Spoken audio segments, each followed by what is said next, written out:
Hello and welcome to Jungling Tips with Commando Yi. In the last video we saw that the standard way of jungling allows you to be counter jungled very easily. Now there are three common ways in which counter jungling occurs. The most common case is for the enemy jungler to go from one topside buff to the other one. In this case we're starting at the blue buff on the blue side and we're going to head over to the red buff on the purple side. Now if you are a fast jungler, they may wait for you and kill you at your topside buff. If you are a slow jungler, they are more likely to just take the buff and leave. A less frequent case is for the enemy jungler to go from his bottom side buff to your top side buff. This approach usually delays the enemy jungler by quite a bit himself, and the intention here is often to kill you as you attempt to get your red buff, so they will lie in wait.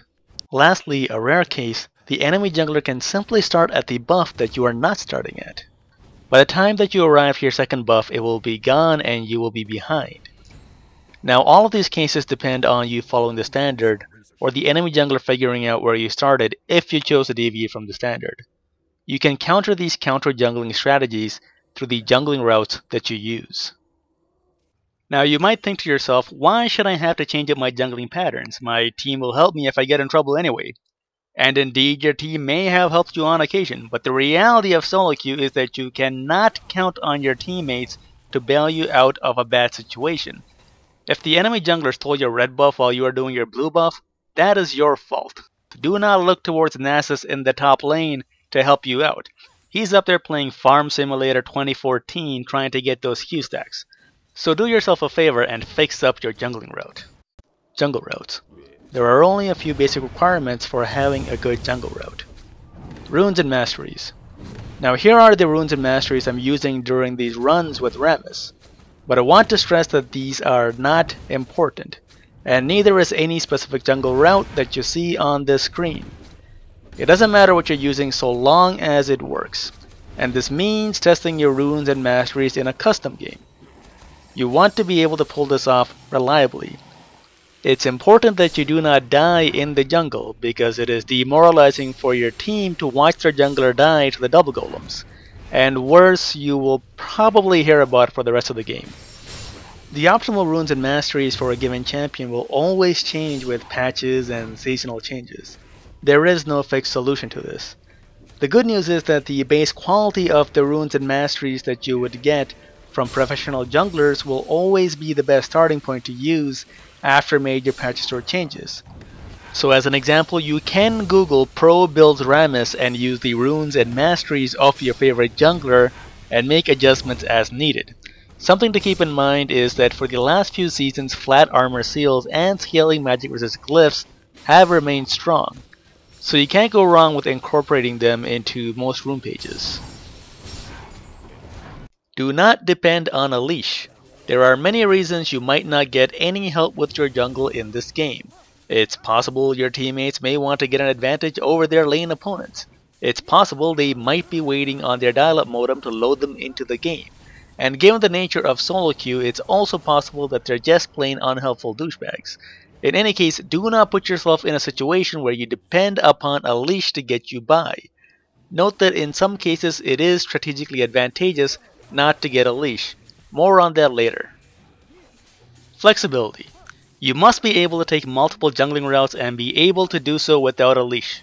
Now you might wonder, why would I ever want to jungle without a leash? We'll get to that shortly, but for now just know that it is important that I have all these routes available, and it's doubly important that I don't need a leash to take any of these routes. Now on the left side of the map, I'm starting at both the blue buff and red buff and recalling early to buy a Madred's Razor.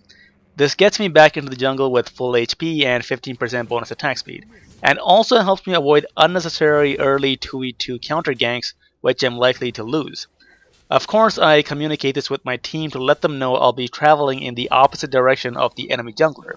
So while he's working his way from the bottom side of the map towards the top side, I'll be working my way from the top side of the map towards the bottom side.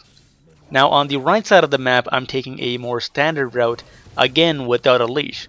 While I do get dangerously low since I started without HP pots, the point here is that it can be done. Now to go into a bit of detail, you'll want to know your champion's kit and what it means for each jungle camp. As an example, I've chosen Pantheon here. His passive block and his shield stun, which resets his passive, allows him to mitigate a lot of damage from large monsters. Additionally, he deals a lot of single target damage between spears and auto attacks. This means you'd expect him to do better versus fewer monsters in the jungle. Now let's take a look at some of the level 2 clears with the blue buff. The raids provide 47 gold and take about 20 seconds to clear. The wolves provide 56 gold and take about 20 seconds to clear as well. The double golems provide 70 gold and take 18 seconds to clear. And the white provides 65 gold and takes about 16 seconds to clear. Now what this means is if I'm heading towards my topside jungle to clear some jungle camps, I'll take the white over the wolves as it saves time, provides more gold, and I'm not going to take a beating from the white like most junglers. If I'm heading towards the bottom side jungle to clear some camps, I'll clear the golems over the raids since I clear it faster and it provides more gold. In fact, when I'm actually playing Pantheon and Ranked, I avoid raids completely as the amount of gold they provide for how long it takes to clear them is generally not worth it. Now for the sake of highlighting the variances amongst the junglers, let's take a look at Maokai. Maokai has strong AoE in his kit, which means he does better against camps that have more monsters. And so here he's able to clear the raids in about 13 seconds. This also makes him fairly weak when dealing with single targets, so he ends up taking a beating from the white while taking about 17 seconds to clear it. And so this means with Maokai, when I'm headed towards either side of the jungle, I'll go for the wolves over the white, or I'll go for the wraiths over the double golems, as this makes for more efficient clears. Now some examples of AoE based junglers are Rammus, Amumu, Hecarim, Cho'Gath, Nautilus, and Dr. Mundo. When planning your jungle routes with these champions, you want to prioritize the wraiths, the wolves, the double golems, and try to avoid the white. Some examples of strong single target damage junglers are Xin Zhao, Warwick, Pantheon, Fiora, Fiddlesticks, and Nunu. When planning your jungle routes with these champions, it's best to prioritize the white, the golems, and the wolves. Now some junglers have strong AoE clear and strong single target damage. Examples are Master Yi, Shyvana, Udyr, Nocturne, and Lee Sin. They are able to clear all camps very quickly and tend to be amongst the fastest junglers in the game. One thing you want to be careful with is that the white does put out a lot of damage when you're level 2. So even if you are a strong single target damage jungler, do not tackle the white unless you have strong sustain or a way to mitigate the damage output from the white. Now to summarize the last few points, you know the counter jungling patterns of the enemy jungler. You know where to find good information on runes and masteries, and you know that you should have multiple leashless jungle routes, which makes you flexible. And lastly, you know how to optimize your clears so you're more efficient in the jungle. Coming back to the topic of counter jungling. What we're concerned with is securing our buffs and not dying in our own jungle. If the enemy jungler wants to come by and take your wolves or golems, we're not too concerned about that.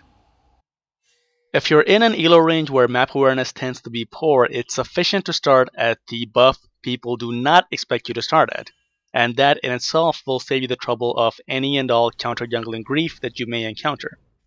However, as you rise in ranks and face tougher opponents, things get a bit more complicated. It's important that you closely observe the first 2 minutes of the game. If your AD carry and support arrive late to their lane, an enemy jungler that notices this will figure out that you started on the bottom side of the map and may come kill you at your top side buff.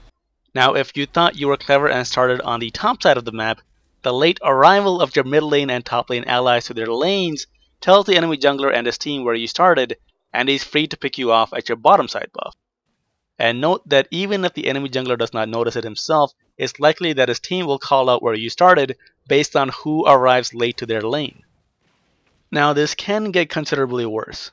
What if your team shows up on one side of the map, giving a very clear indication to the enemy jungler on where you are starting?